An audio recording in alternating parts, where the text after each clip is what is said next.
Boxing King Media in association with Boxro.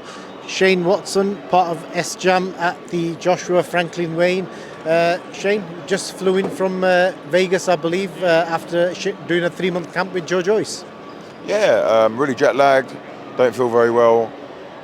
This time 3 months in Vegas with Joe. He's coming back on Saturday. Really good camp. Really enjoyed it. Doing rounds of quality opposition like Prince Charles Martin and Zach Spiller and a couple of other guys. A guy called Jack Honga that I flew in from Houston. From Uzbekistan actually. Uzbekistan, and then he went to LA. Then to Vegas. Good rounds. He's looking brilliant. I'm ready to take on Zhang April 15th. Looking forward to that fight, but we're in the Joshua business today. We'll come back to Joe. What do you make of the weigh-in? Joshua looks like he's put a lot of size on. Franklin, a career lightest, 23 pounds lighter from the time he fought Dillian White. What do you make of them two things? Because I spoke to Eddie earlier and I said to him, the last time AJ put loads of size on, he had big stamina issues and he was fighting a guy that has never been stopped. Yeah, I mean, it's quite clear that he wants to come in and do a 4 or 5 round demolition job.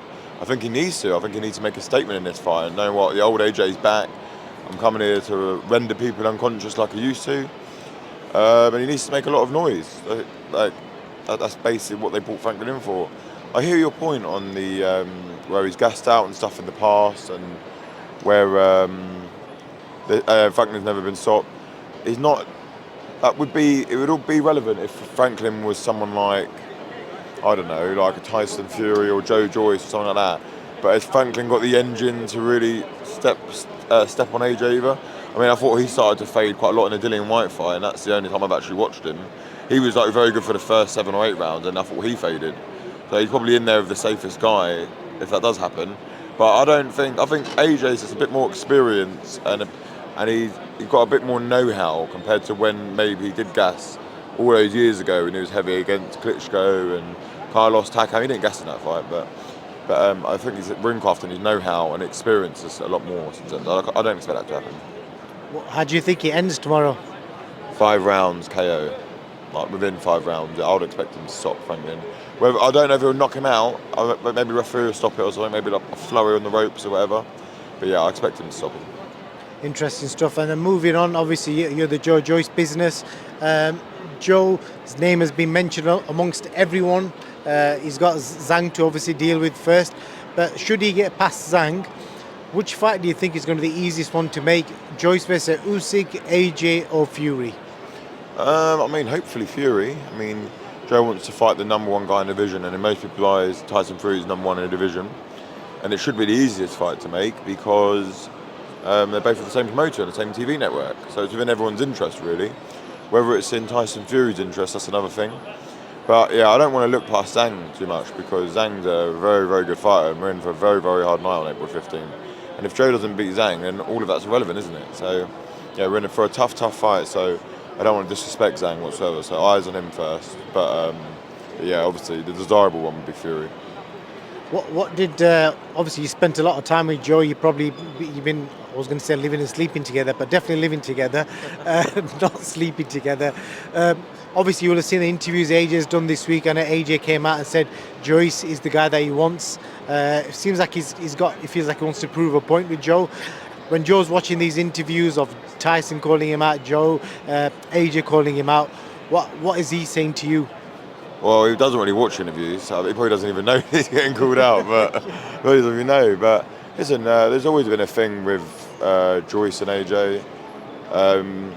I don't know what it is, but there's some kind of dislike for each other there. Probably not so much from Joe's part. I don't really actually didn't care about much, to be honest. But it'd be a big fight. It'd be a good fight, all being well against Zhang, and definitely a fight we could look at 100%.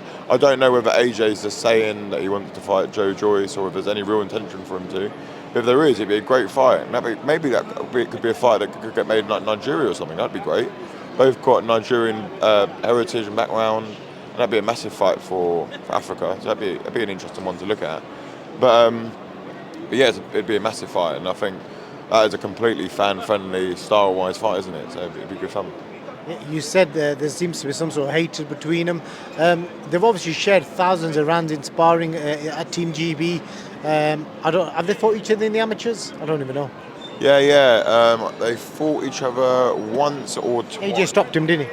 Yeah, yeah. But in the amateurs, fights just get stopped for like whatever. Like Joe's style as well, where he gets caught a lot. It's very easy for him to get stopped in the amateurs in the sense of like you take 3 or 4 clean punches in a row, they just wave it off. Joe was a novice when they fought as well. He was a novice. Do you think there's, from Joe's point of view, because of them stoppages, he feels like he wants to prove a point, and then obviously the rivalry, the amount of rounds he must have shared in the ring, sparring, there must be a big rivalry on the back end of that, and that's probably where the competitive nature between both of them probably stems from. I don't think he really cares. I mean, like that was years ago. Like I don't think Joe thinks about it or loses sleep about it. About a stoppage loss to AJ in the amateurs. It's like AJ probably doesn't think about Dillian White beating him in the amateurs, you know, and dropping But him. Joe has come out and said a lot of things about AJ, like a lot of negative comments over the last few months. I can't quote him right now, but I've read a few bits and bats where he's kind of, maybe talked him down, etc. Yeah, maybe there is a bad taste in Joe's mouth. I don't know. Joe doesn't talk badly about Joshua to me. It just seems like he's not his biggest fan, but I don't think Joe doesn't dislike anyone. You know what I mean? Joe's ain't like that. Like he will get on with anyone. Like if you dislike Joe, you're probably the problem, I would think. But like he's just a really nice guy. Like got no bad blood for anyone. But I think that would be quite a spicy fight. I think there'd be a bit of a nice taste to it. But yeah, I don't think Joe overly bothered about AJ in the sense of like dislike. I think he probably thinks he's alright, but hopefully we can get a fight like that made. It'd be good. But again, we've got to beat Zhang first. It's a great backstory, and hopefully somewhere down the line it happens, because both guys, to be fair to them, are very nice when you meet them. And then obviously you got the whole Tyson Fury Usyk saga. Alex Krassik's been here, done a lot of interviews, and I think he's been laying into Tyson Fury. What do you make of it as an outsider watching in the whole percentage split? Would you blame? I don't know. Listen, you never know until you're directly involved. It's probably a little bit of everyone's fault, I'd imagine. Listen, I always say if 2 guys want to get a fight made, a fight gets made. That's always the way it is. So, listen, it's a big fight. Listen, there's politics, there's situations. There wasn't enough time, I don't think, to get the fight made for a fight of that magnitude. That's it. I don't necessarily agree with doing interviews everywhere when you're in negotiations for a big fight. I don't think that helped whatsoever, and putting stuff on social media and things like that. I feel like if you want to get a fight made, you should be putting all your focus and effort into getting the fight made, not doing an interview with every channel, slagging off X, Y, Z, you know? So I feel like maybe it lacked a bit of professionalism from certain people's behalf, but at the end of the day, I think Fury Usyk will happen eventually, and it'll be a big fight when it does. But I don't think. It's a weird one. I don't think Usyk or Fury are scared of each other. They're both proper fighting men. Like, look who they box. But I just don't think there was enough time to get it all done. I think that's just what the reality was. Definitely, I agree with you there. I think this is too much money to turn down, and both men will fight anyone.